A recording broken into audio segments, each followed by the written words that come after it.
বুঝলে হে পরিতোষ, আজ সারাদিনই খুবই যন্ত্রণার মধ্যে কেটেছে। ভুবন সরকারের ঘুম ভেঙেছে। চোখ বুজে শুয়ে আছেন চিত হয়ে। হঠাৎ দেখলে মনে হবে আসন করছেন।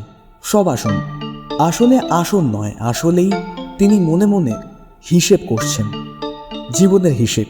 গত 64 বছরের লম্বা জীবনে কাকে কি দিলেন, কার থেকে কতটুকু ফিরে পেলেন। হিসেবে গোলমেল তো হবেই। হে আপনার টাকা পয়সা নয় যে যখন তখন খাতা কলম বের করে বসে গেলেই হলো। ছেড়ে আসা অফিসের কলিগ, ফেলে আসা পাড়ার প্রতিবেশী, বাড়ি হলে কোনোদিন স্ত্রী, আবার কোনোদিন ছেলে মেয়ে। আজকে চ্যাপ্টারটা বাইরের। অসুখ সারবার কদিনের মধ্যেই পরীক্ষা। তখন বল্টু পড়ল পক্সে।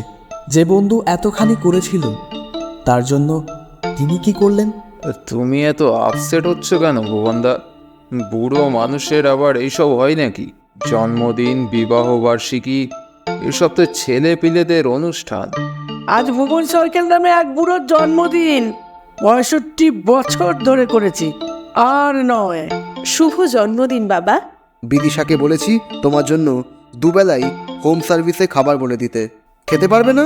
ডাল, তরকারি, লাইট মাছের ঝোল বলবো। ফাঁকা বাড়িতে নুনহীন জন্মদিন কাটাতে কাটাতে ভুবন সরখেল মনে মনে কামনা করলেন, অনেক হয়েছে, পরের জন্মদিনটা যেন আর দেখতে না হয়। কাল 28, বাবার জন্মদিন। দাদু, গুড মর্নিং। হিসেব তো বলছে নেওয়ার খাতা ভরে আছে, দেওয়ার খাতা বিগ জিরো। না, এরা কেউই 28শে এপ্রিলের কথাটা মনেই রাখেনি। তুমি একটা বোকা। আমরা যেহেতু প্ল্যান করেছিলাম, কিছুই বুঝতে পারোনি।